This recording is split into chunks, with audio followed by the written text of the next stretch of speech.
Good morning parents. ఇవాళ one of the most important things మీతో share చేసుకోవాలనుకుంటున్నాను. As a టీచర్గా నా దగ్గరికి డిఫరెంట్ పేరెంట్స్ వస్తూ ఉంటారు. వచ్చి మా వాడు అస్సలు మాట వినట్లేడు సార్, మార్నింగ్ లేవట్లేడు, చదవట్లేడు, టీవీ చూస్తున్నాడు, ఫోన్ బాగా వాడుతున్నాడు, ఇట్లాంటి చాలా కంప్లైంట్స్ నేను వింటూ ఉంటాను. But one thing we need to remember in this aspect.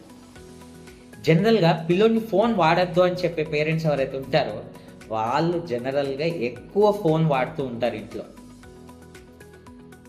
మన పిల్లోడిని టీవీ చూడొద్దు అని వార్న్ చేస్తూ ఉంటాం, కానీ ఆ వార్నింగ్ ఇచ్చే టైంలో మనము టీవీ చూస్తూ ఉంటాం. సో బెటర్ మనం మన పిల్లోడిని ఏం చేయొద్దు అని ఆశిస్తున్నామో అది మనం చేయకుండా ఉండాలి. టీవీ చూడొద్దు అంటే మనము మన టీవీ చూడడం తగ్గించుకోవాలి.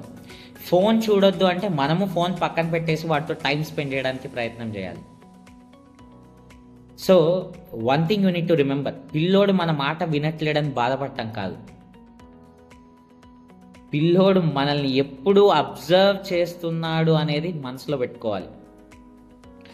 సో మన పిల్లోడు మార్నింగే లేవాలి అనుకుంటే మనం ముందర మార్నింగ్ లేవాలి. మన పిల్లోడు పొద్దున్నే లేచి స్నానం చేసి రెడీ అయిపోవాలి అనుకుంటే మనం పొద్దున్నే లేచి మార్నింగ్ రెడీ అయిపోవాలి. మన పిల్లోడు బుక్ చదవడం ఎక్కువ అలవాటు చేసుకోవాలనుకుంటే మనము ఒక పుస్తకం తీసి తన ముందు చదువుతూ ఉండాలి, rather than scrolling through phone.